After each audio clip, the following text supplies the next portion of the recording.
Are you coming to the tree where they strung up a man? They say murder three.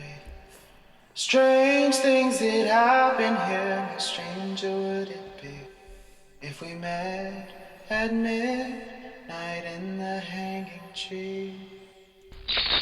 Welcome to Strange Things, broadcasting from the Arkanasa Radio Studios in Laredo, Texas.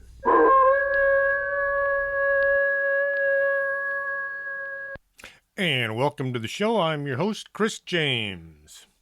Tonight, we're going to be talking about George Van Tassel, a man that unfortunately a lot of people have never heard about.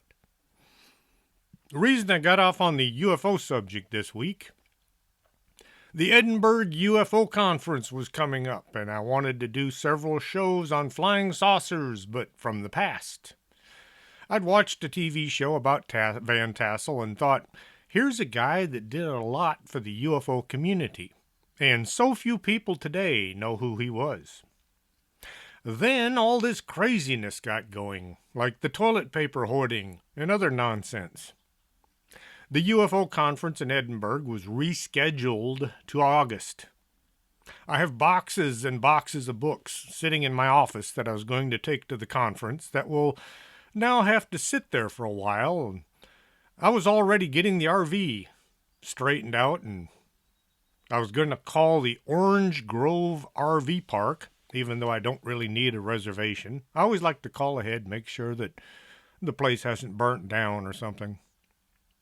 If you are going to Edinburgh and you have an RV, I recommend the place.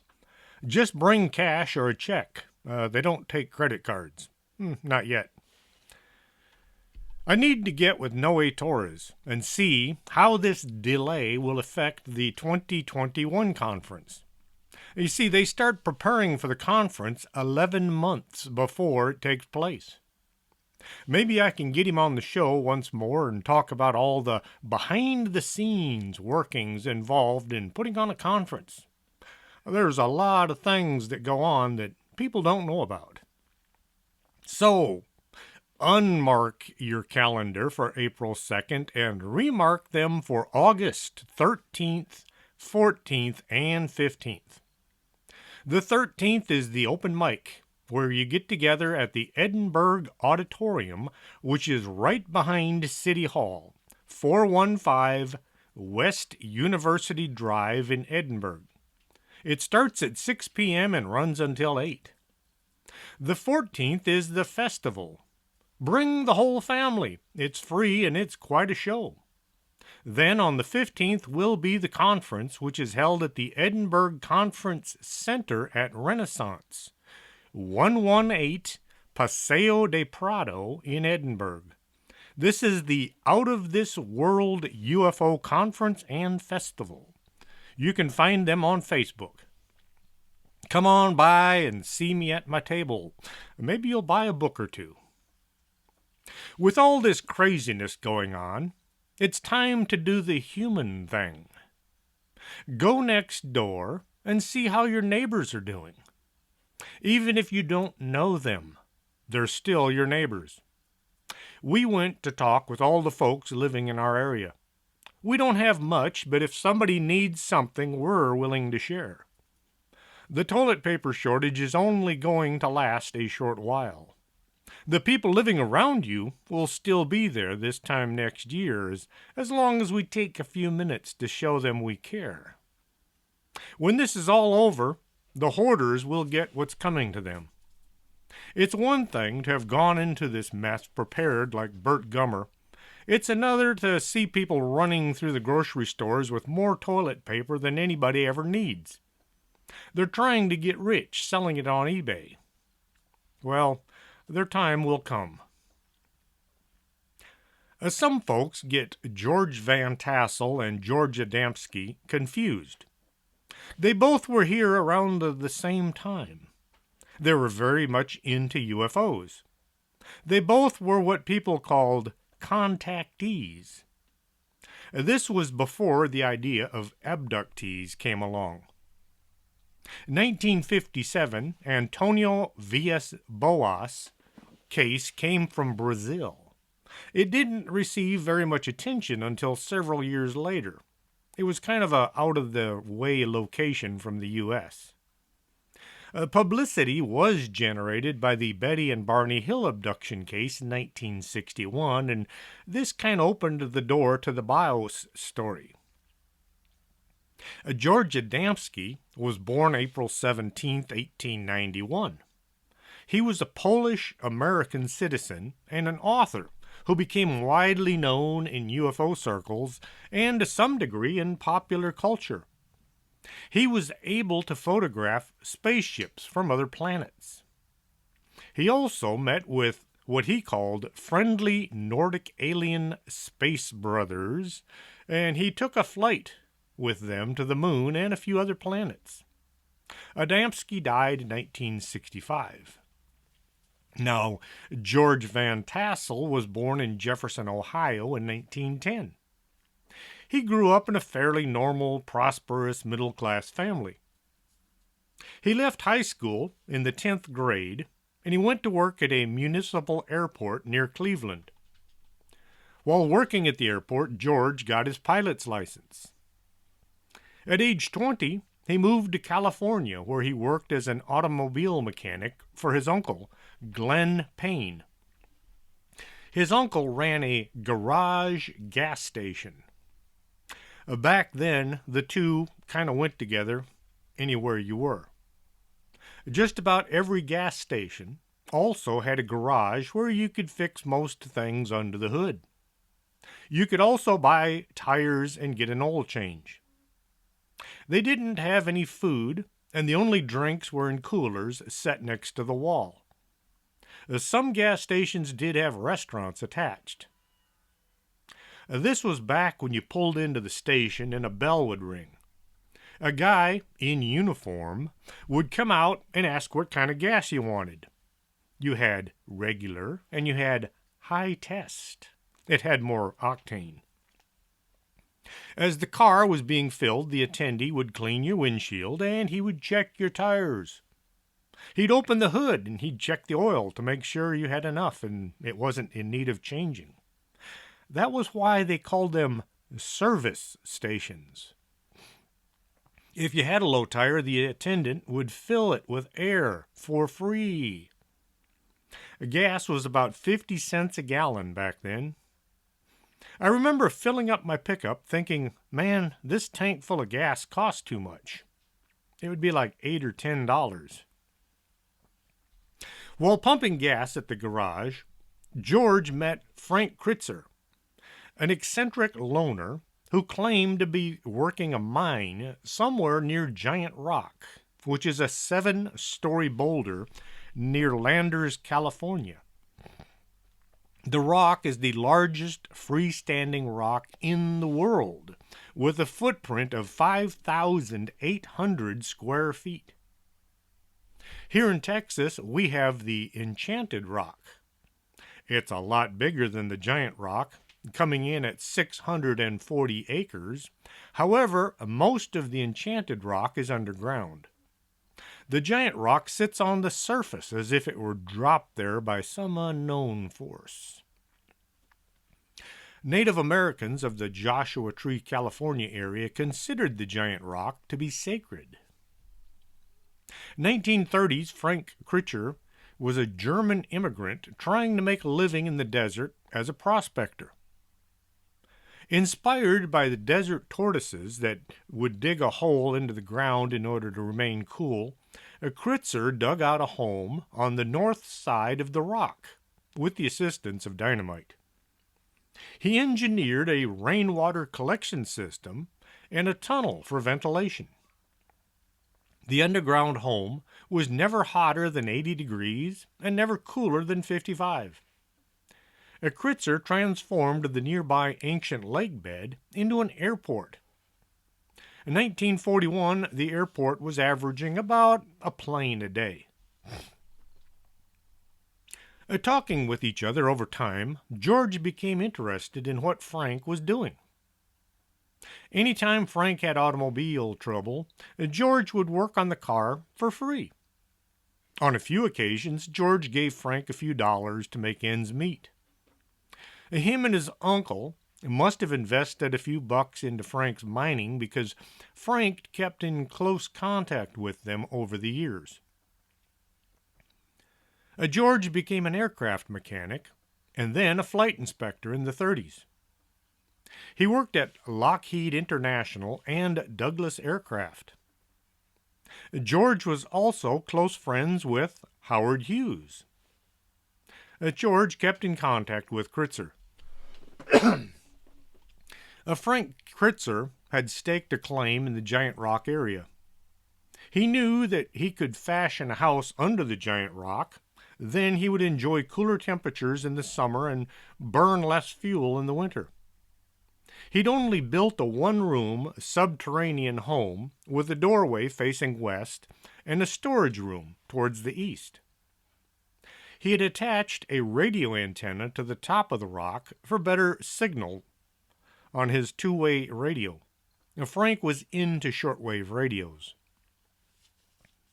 Kritzer wrote to Van Tassel and invited him to the area where he'd been mining.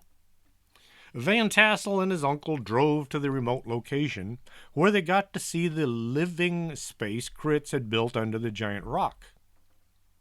Kritzer had excavated about 400 square feet of space under the rock, and he lived in a kind of a cavern-like thing all year round. Kritzer appears to have had his own celebrity status as a cantankerous old goat that would shoot at you as soon as look at you. If you know anything about prospectors, they tend to carry firearms. A lot. Gold does strange things to people, and if you don't protect yourself, you're more like a target than a gold miner. Frank was well aware of how dangerous it could be to be alone in the middle of nowhere with the possibility of having found a large pile of gold. As far as we know, Frank had never found any substantial riches, but people tend to believe things regardless of the evidence. As World War II got cranked up, folks that knew there was a weird German guy living out there by the Giant Rock began to spread rumors that Frank was a German spy. They'd seen that big antenna on top of the rock, and it simply had to be for sending secrets to the fatherland. Things get a bit smoky here. One story says the sheriff's department showed up one day wanting to question Frank about his connection to Germany. Frank, thinking he was going to wind up in jail or being deported, ran into his storage building and hid. The deputies were afraid he might have weapons in there, so they chunked a tear gas grenade in to flush him out. Tear gas grenades get very hot, as in they set fire to the surrounding area. In the storage building, Frank had a large quantity of dynamite. He used it for his prospecting. Back then, you could buy dynamite at just about any hardware store. Right up into the 1950s, some stores still carried dynamite. You could walk in, pick up some feed, a few tools, and some explosives. The tear gas grenade set the dynamite off. Most high explosives don't simply go bang even if on fire. You can burn C4 and it won't explode. You have to set explosives off using blasting caps to create a small explosive in order to make a big boom. Dynamite is nitroglycerin in a stabilizer. Nitro can blow up if not kept in the right conditions. Frank's storage building was obliterated along with Frank. I'll bet for a few seconds there the deputy that had thrown the grenade was wondering if he'd thrown the right device. It shouldn't have gone bang like that. One of the other stories goes, the sheriff's department was there to register Frank for the draft. Frank wasn't sure what the law was there for, but he decided they weren't going to take him alive. He stepped into his storage building. When he emerged, he had some kind of a device strapped to him. He connected 2 wires and went airborne, as in he blew himself up. I find this story a bit odd. The deputies wouldn't bother escorting somebody to sign the selective service paperwork. They would drag them off to jail for failing to register. To me, this story sounds like the sheriff was trying to place the blame on Frank instead of his deputies for the unnecessary death. When the deputies searched all of Frank's possessions, they found no evidence of any connection to Germany or any kind of a covert activity. Frank might have just been some guy looking for gold and wound up being killed because people thought he was a spy. George Van Tassel no longer had a reason to visit the giant rock. It was about 15 years before he began looking into returning to the area. There must have been something Frank Kritzer had told George Van Tassel about the area around Giant Rock. 1947, at the end of World War II, George quit his job, packed his bags and his family, and he moved out to the Giant Rock. They set up some tents near the Giant Rock, and they used Frank's underground room as a meeting place. George also built a cafe near the airfield. Howard Hughes would fly into the place on the weekends to have a snack. Now this does sound a lot more eccentric. There was a house under the rock, but it was only for special occasions. The cafe was a solid structure, but it was only for folks flying into the airfield. George, his wife, and 3 daughters lived in tents. They didn't have electricity until the 60s. Those special meetings under the rock were for channeling. The term channeling didn't exist until George came up with it. He would invite a group of folks to come to the gathering under the rock. They would sit in a circle and meditate. During these sessions, George believed they were contacted by aliens from outer space. He said the aliens were using a device called an omnibeam or an audithone. These were the alien technology used to send communications long distances and into other people's minds. Late at night, August 24th, 1953, George awoke from his dreams at about 2 o'clock in the morning, and he saw a flying saucer sitting out by the runway. Several other people around the airport saw the craft as well. In fact, several of them saw it come down from the sky. A man came to George and invited him to come over and see their flying craft. George never described the aliens as looking like anything other than men. No green skin, no antenna. The man stood about 5'6", and he looked like he was about 28 years old. If not for the flying craft and their stories, George would never have thought they were from anywhere other than the Earth. The aliens spoke English with no accent and sounded very versed. The alien introduced himself as being Zolganda. The ship was about 35 feet in diameter and 19 feet tall. It was shaped kind of like a flattened out bell, and it was hovering 10 feet off the ground. Zolganda walked with George over to the underside of the ship. An anti-gravity beam lifted him up and into the ship. Inside were 3 more men who looked very similar to the one with George. Zolganda joined them immediately after this. The alien told George he was over 700 years old in our time. Then, the alien gave George the formula for the time machine. The formula is F equals 1 over T. Kind of like Einstein's formula of E equals mc squared. Mathematicians speak a different language from the rest of us. Once the visit was over, the aliens sent George back down to the ground, and then they left. George began working with other scientists to develop a set of blueprints to put the formula into a solid structure. I was in construction a long time ago. Blueprints came on blue paper with white lines. I always wondered why, but I never got around to finding out until now. In order to build something, you first need to design it. Then, a lot of folks involved need to know what they were building. You needed a lot of copies of the design. Otherwise, everyone had to crowd around the table and look at the original print. Over time, the original would get messed up a lot.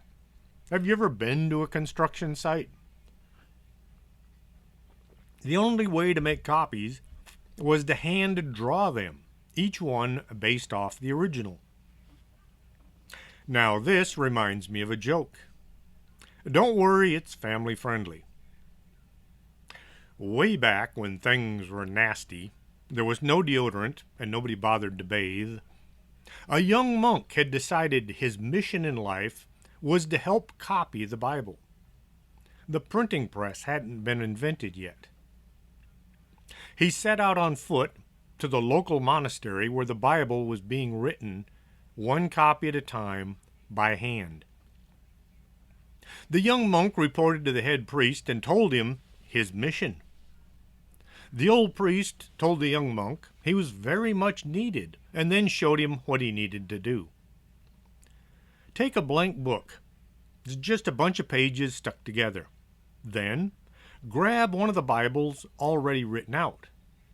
Now, copy each word exactly as you see it.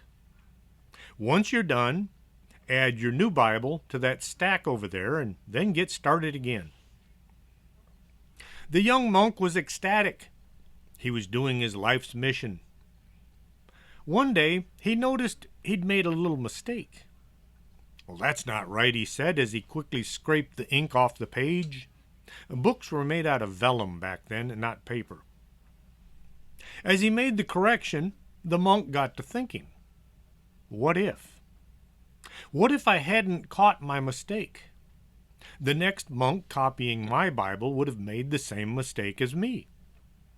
This was followed by, what if the monk who wrote the copy that I am now copying made a mistake and now everything I'm doing is wrong? This really put him off his stride. Eventually, the worry got to be too much, and he had to go see the old priest in order to alleviate his worries. He told the father his concerns. Well, this caused the old priest to worry as well. Finally, he said, here's what I'll do. I'll take a brand new copy of the Bible, and I'll take it down to the vault where we keep the original scroll. I'll compare the two, and I'll be sure that all the pages being printed today are the same as the original. Well, this put everybody's mind at ease for a bit. Days later, the young monk noticed the old guy hadn't come back up in days. What if he had a heart attack or something? I'd better go check. So the young monk went down into the vault. There in the corner of the vault sat the old father, crying his eyes out. Father, what's wrong? What have you found? The old monk held up the scroll and he said, it says, celebrate life. I hope I don't have to explain that to you, but some of you will get it. Back to the blueprints. A process invented in 1861 by French chemist Alphonse Louis Potovin used the properties of a light-sensitive gum that turned blue, and this created a process to copy paper documents to paper or other materials.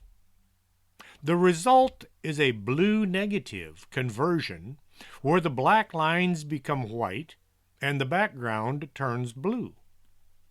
The process was perfected over time, and by 1890s, American architectural offices could create a blueprint for 1/10 the cost of a hand-traced reproduction. And that is why blueprints are blue, in case you were wondering. In 1953, George began hosting the Giant Rock Spacecraft Convention annually, which was located right next to the rock. The first conference had a few hundred visitors. By 1959, as many as 10,000 attendees drove from all over the country to attend. Some flew in from all over the land to the Giant Rock airstrip to hear about visitors from other galaxies. Think about it. This is the middle of the desert. There are no hotels, no restaurants, besides the one run by George Van Tassel and his family called the Come On In. I'll bet they made a killing on food. The conference was held outdoors. You had to bring your own chair and an umbrella if you thought of it. Thousands of people came to hear George and other guests talk about UFOs. Most of these folks were there to learn. They wanted to know what was going on in our solar system. The idea of only crazy people saw UFOs hadn't gotten kicked off yet. This was before the Robertson panel had come up with a way to cut down on the number of UFO reports flooding into local air bases. The Robertson panel was commissioned by the Central Intelligence Agency, that's the CIA, in 1952, in response to widespread unidentified flying object reports, especially in the Washington, D.C. area. The panel was briefed on U.S. military activities and intelligence. So, the report was originally classified as being secret. The panel suggested the Air Force should begin a debunking effort to reduce public gullibility and demystify UFO reports. The panel suggested a public relations campaign that was going to use psychiatrists, astronomers, and assorted celebrities to significantly reduce public interest in UFOs. It was also recommended that the mass media be used for the debunking. They were going to use people like Walt Disney to convince people that only strange folks saw UFOs. Their formal recommendation stated, the nation's security agencies take immediate steps to strip the unidentified flying objects of the special status they have been given and the aura of mystery they have unfortunately acquired. Also recommended was that the government monitor civilian groups studying or researching UFOs because of their potentially great influence on mass thinking. The apparent irresponsibility and possible use of such groups for subversive purposes should be kept in mind. The Robertson panel concluded and recommended a great influence on officials in the United States policy regarding UFOs for many decades. Even today, some folks are still wary of admitting to seeing a UFO due to the possible negative thoughts of others. Well, 1954, Van Tassel and his others hadn't heard about the Robertson panel yet because it was still secret. They began work building a device based off of the formula given to him by those aliens. This device was going to be called the Integratron, and it was going to perform rejuvenation on the human body. According to Van Tassel, the Integratron was going to be a structure for scientific research into time, anti-gravity, and extending human life. He was going to build it partially upon the research of Nikolai Tesla and George Lakhovsky. Van Tassel described the Integratron as being created for scientific and spiritual research with the aim to recharge and rejuvenate human cells. It was also going to be a time machine for basic research on rejuvenation, anti-gravity, and time travel. On that happy note, I am going to take a brief pause, play a couple commercials. Don't go away, we'll be right back after this. You're listening to Arkanasa Radio.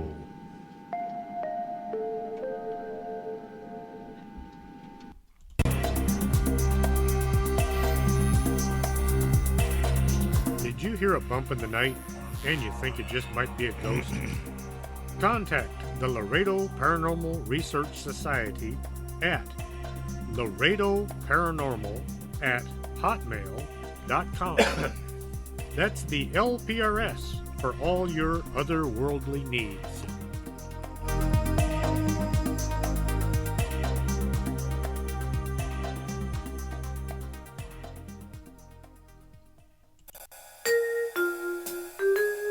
Makeup isn't something you want to just smear on and hope for the best. You might come out looking like Lon Chaney. Call Lourdes James, independent beauty consultant, and get a free makeover to see how makeup should be done. 956-723-3019.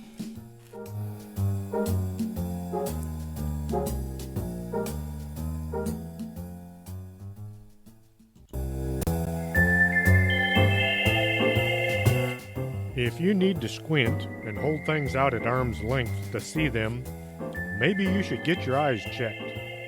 Del Norte Optical, 107 Calle del Norte, is right across from the Embassy Suites. Stop squinting and start seeing.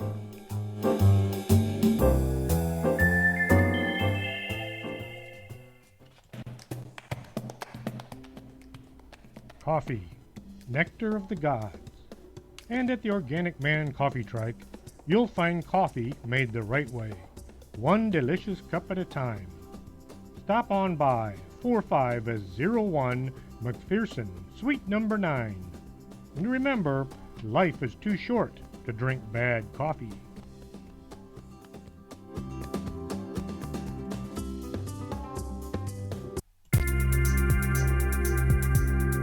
This is Arkanasa Radio you've been listening to.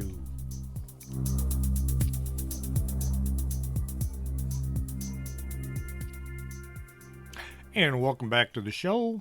I've just noticed that a lot of my commercials have the same background music. The reason for this is there's only so many songs out there that are public domain that you can use without getting a nasty gram from YouTube. Every time I use a particular commercial from my wife's business, I get a nastygram saying that I am doing a copyright infraction and that therefore I cannot use my show to make money.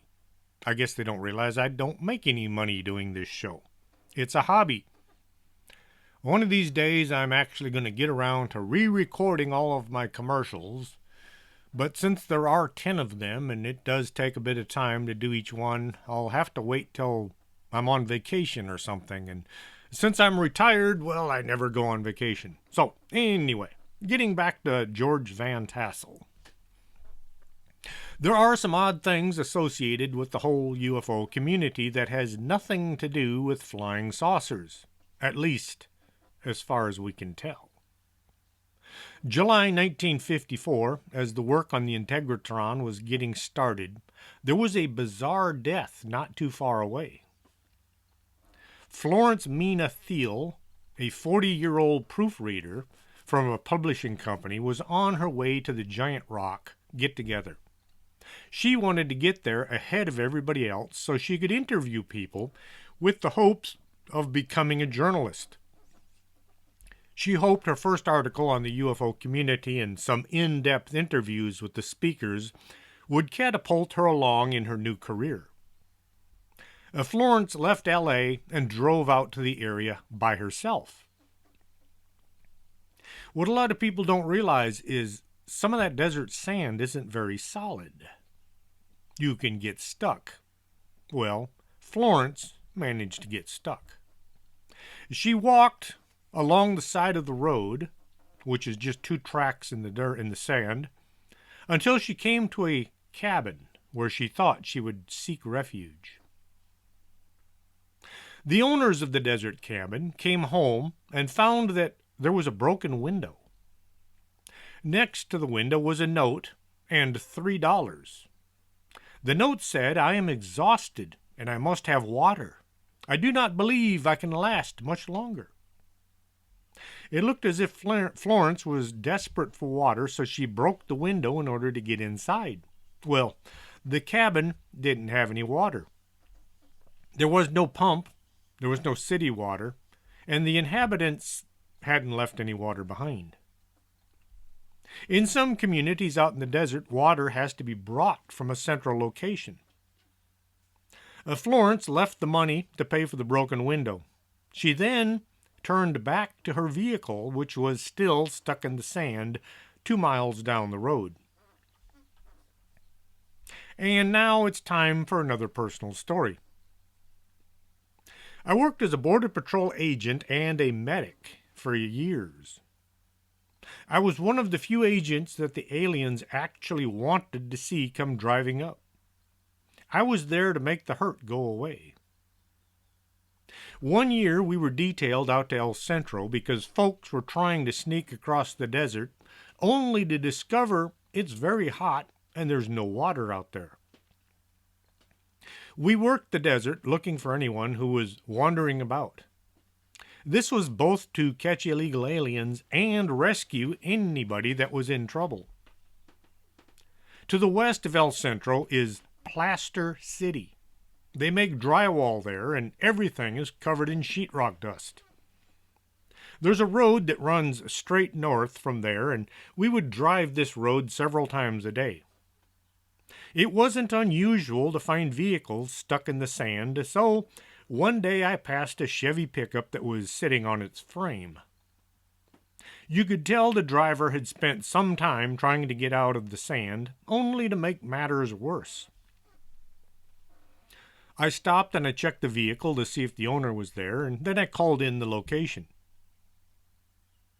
I continued driving along the one-lane road.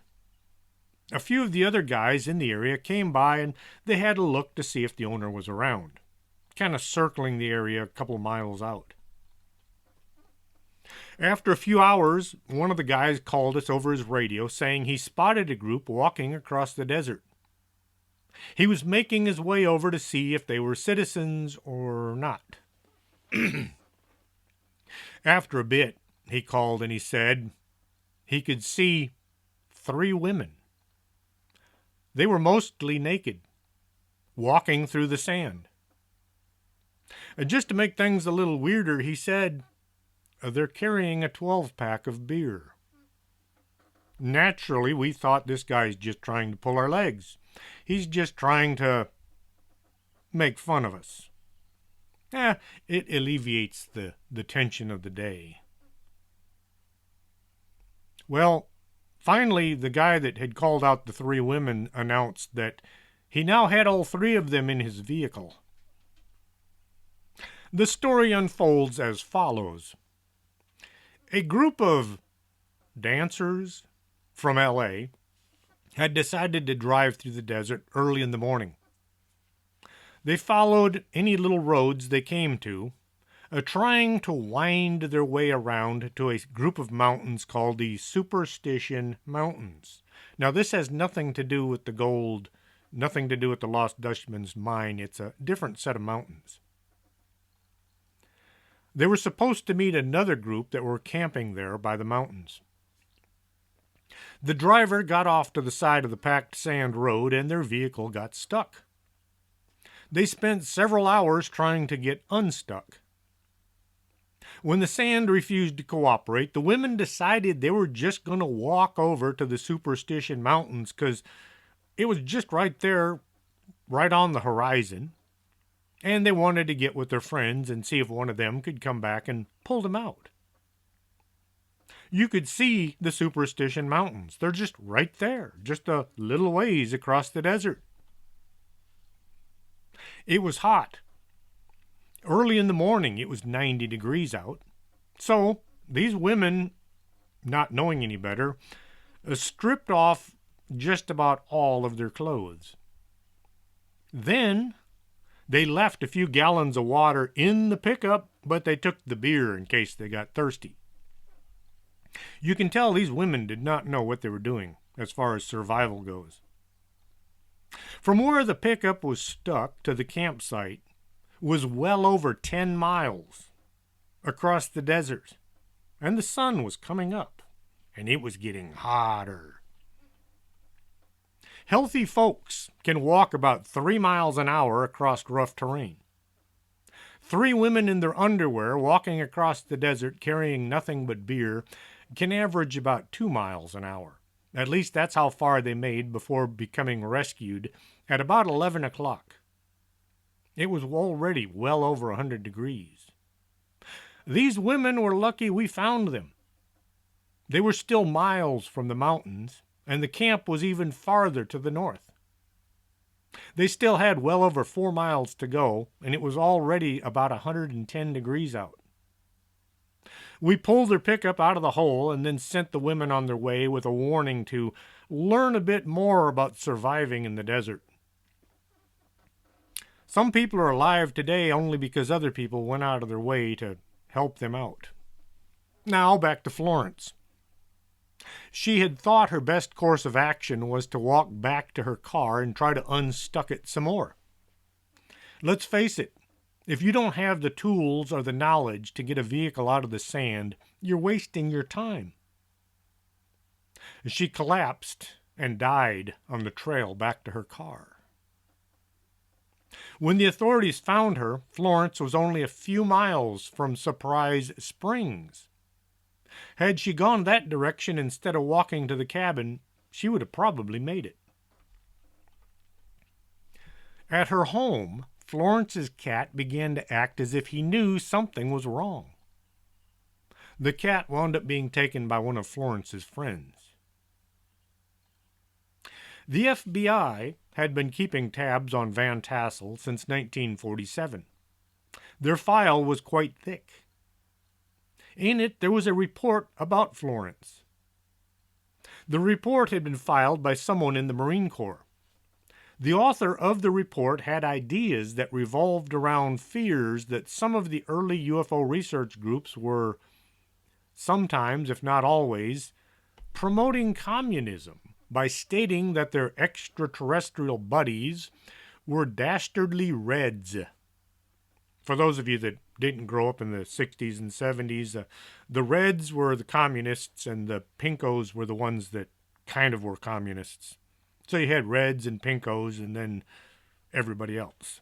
The author said, the Giant Rock Group, which now has under construction a so-called College of Universal Wisdom to be located at Giant Rock Airport, is, in my opinion, teaching and advocating the overthrow of the U.S. government by publishing literature which subtly aids in communist indoctrination and could provide a substantial amount of revenue as a fundraising front group for the Communist Party. The Marine continued with, concerning the body found in the desert, that of Florence Meta Thiel, it seems possible that she may have made it known to her Saucer Foundation authorities that she knew what was going on and intimidated that she was planning to go to the police with her information. It is difficult to believe that anyone would die of the ascribed causes in that location, as it is not distant from civilization and there is motor traffic along her route.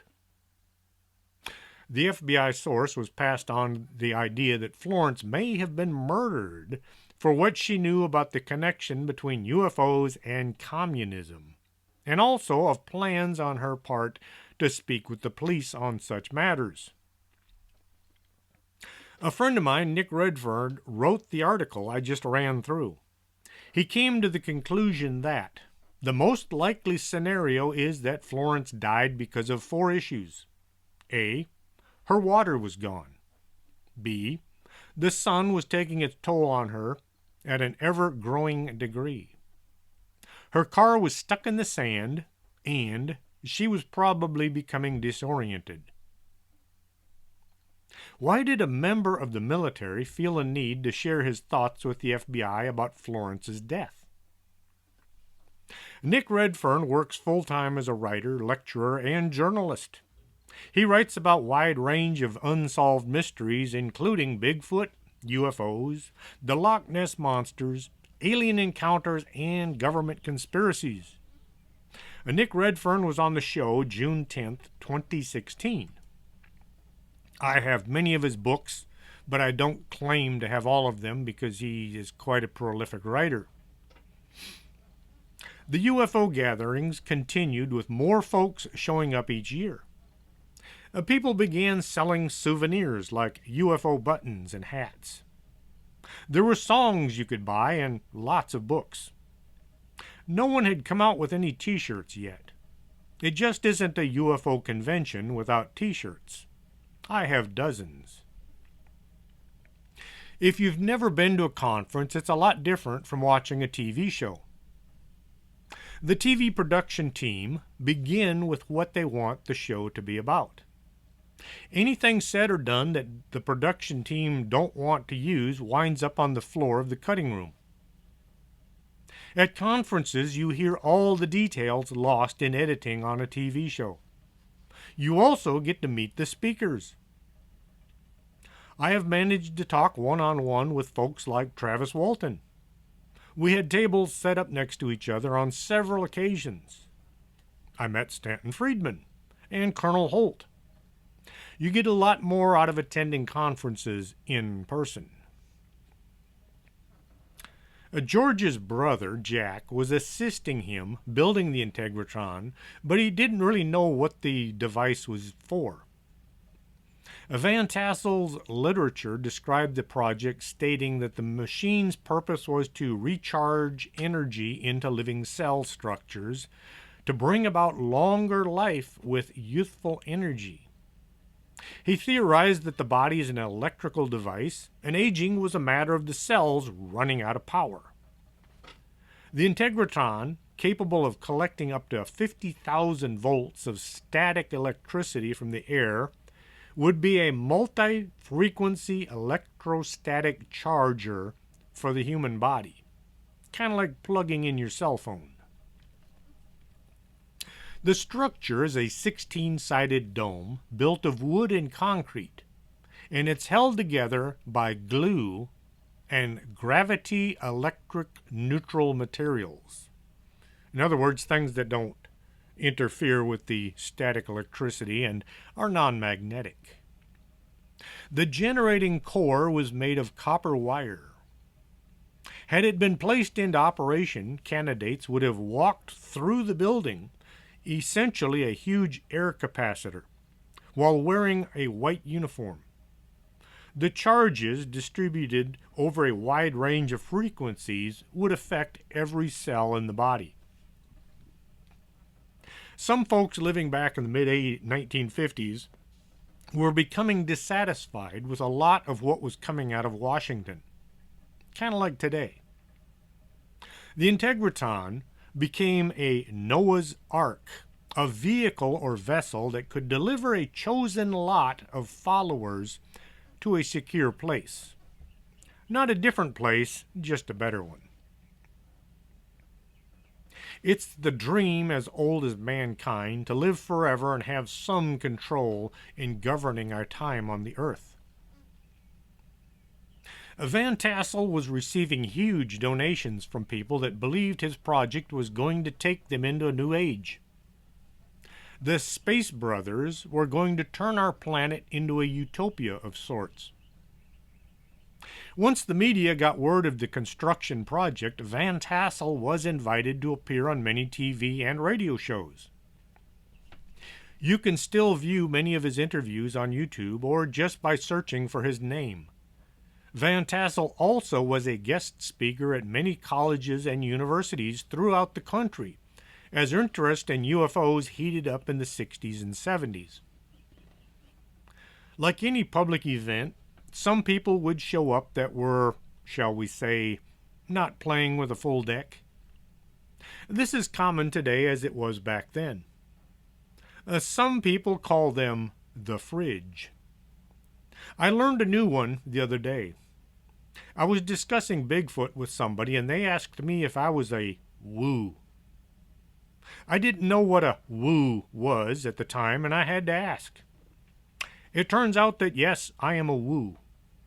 People who think Bigfoot is anything other than a flesh and blood animal. I go by the theory that we don't know what Bigfoot is, so assigning him a definite place in the world is kind of dumb, until we can actually say for absolute certainty what Bigfoot is or is not. And kind of like trying to give aliens from another planet human traits.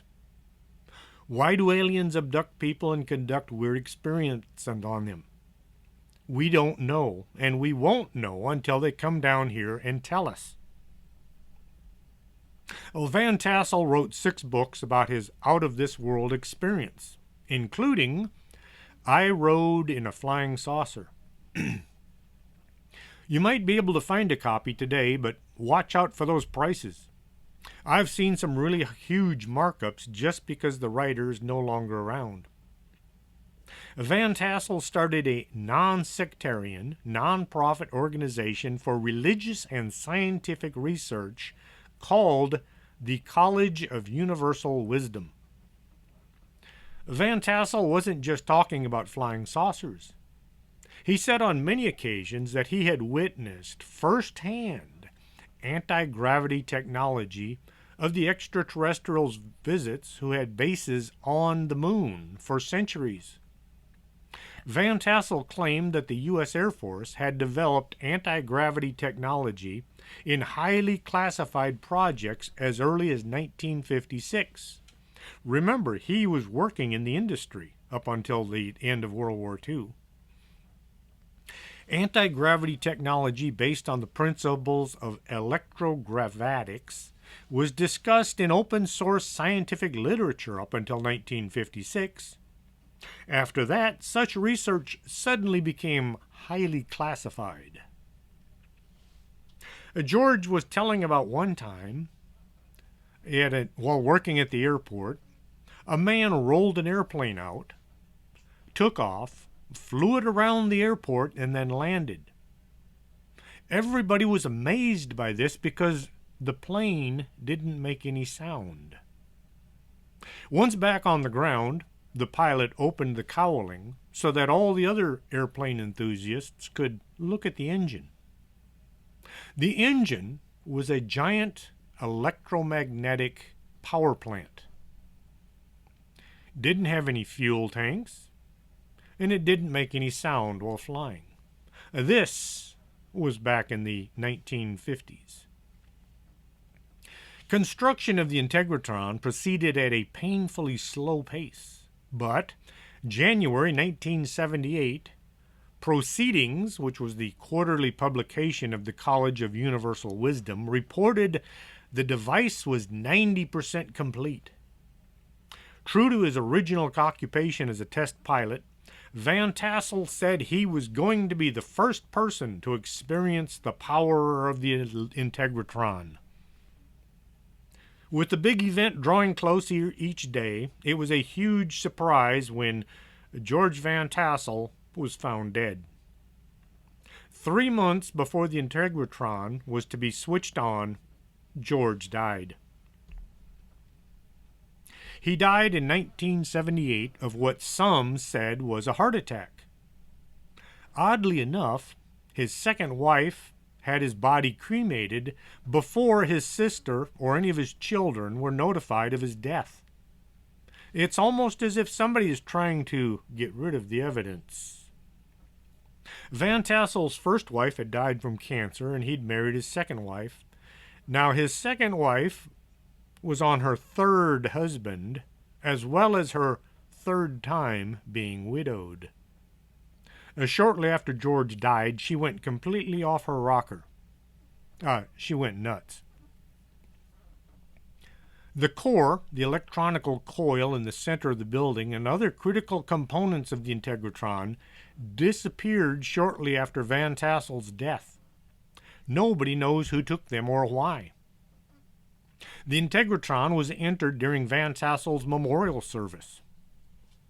Further, another scientist who had worked on a similar project in the 1940s and 50s also had suffered a sudden, unexpected heart attack, also under unusual circumstances. Wilhelm Reich, whose organ accumulator had come under attack by the Food and Drug Administration, wound up in prison under what some say were trumped-up charges. 3 days before he was scheduled for release, Reich died from a heart attack as well. Many folks believe controlling interests saw both Reich and Van Tassel as becoming too powerful. They wanted to have them both eliminated. I'm not talking about the government, those folks we elect every so often to go to Washington and become millionaires. I'm talking about the folks who turn our politicians into millionaires. Where do you think all that money comes from? Well, the Integratron still sits in the desert near Joshua Tree. Maybe you've heard of Contact in the Desert UFO Conference. They also refer to it as the Woodstock of UFOs. Each year, people gather from all over the world to sit out in the desert, discuss all things UFO related. I'll stick with the Edinburgh Out of This World UFO event. Why, you might ask?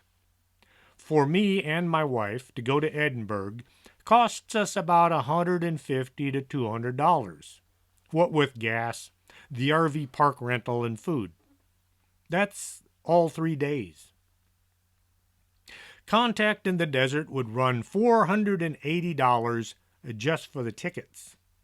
This does not include a place to stay, food, or gas to get there and back. That's the cheapest tickets, too. Maybe about $500 worth of gas. Would I like to go out to the desert? Yes. Am I independently wealthy? No. The Integratron is located 18 miles from the Contact in the Desert location. You can still go there and you can still get some benefits. You get what is called a sound bath. Here is what their webpage says you will get. This is an unforgettable sound experience for those who seek deep relaxation, rejuvenation, and introspection. All sound baths are for 60-minute sonic healing sessions that consist of a brief introduction to the Integratron and its history of sound quality, 30 minutes of 20 quartz crystal singing bowls playing live, and the balance of the hour to integrate the sound and relax in the sound chamber to ambient music. You will be resting comfortably in a deeply resonant multi-wave sound chamber while a sequence of quartz crystals singing bowls are played. Each bowl is keyed to the energy centers or chakras of the body, where sound is nutrition for the nervous system. The results are waves of peace, heightened awareness, and relaxation of the mind and body. That right there makes me want to go out and have a session. They are closed right now due to all the craziness on the planet, but they say they will reopen sometime in April. Does it work? I don't know, since I've never tried it. People that have been there swear it really works. It would be kind of like energy healing. Yes, energy healing does work. I've tried it. Having my wife proficient in working with energy gives me the advantage of a lot of free healings, and boy, do I need them. I believe George Van Tassel did encounter a bunch of beings from a distant planet. They gave him knowledge for reasons we probably will never understand. With parts of the Integratron missing, until somebody can figure out how to build the missing pieces, the structure can only do so much for us.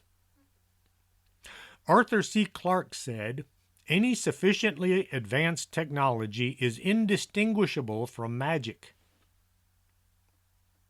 Remember to unmark your calendars for April 2nd and remark them for August 13, 14, and 15th. The 13th is the open mic night where you get to hear other people's stories or maybe share a few of your own. Starts at 6 p.m. and runs till 8 at the Edinburgh Auditorium, which is right behind City Hall. The 14th is the festival. Bring the whole family. It's free and quite a show. The 15th is the conference, which is held at the Edinburgh Conference Center at Renaissance, 118 Paseo de Prado in Edinburgh. This is the Out of This World UFO Conference and Festival. For more information, you can find them on Facebook. Come on by and see me at my table and maybe buy a book or two. Hope you enjoyed tonight's show. If you did, tell your friends. Get them interested in it as well. Till next Saturday, this is Chris James for Strange Things. Are you coming to the tree where they strung up a man?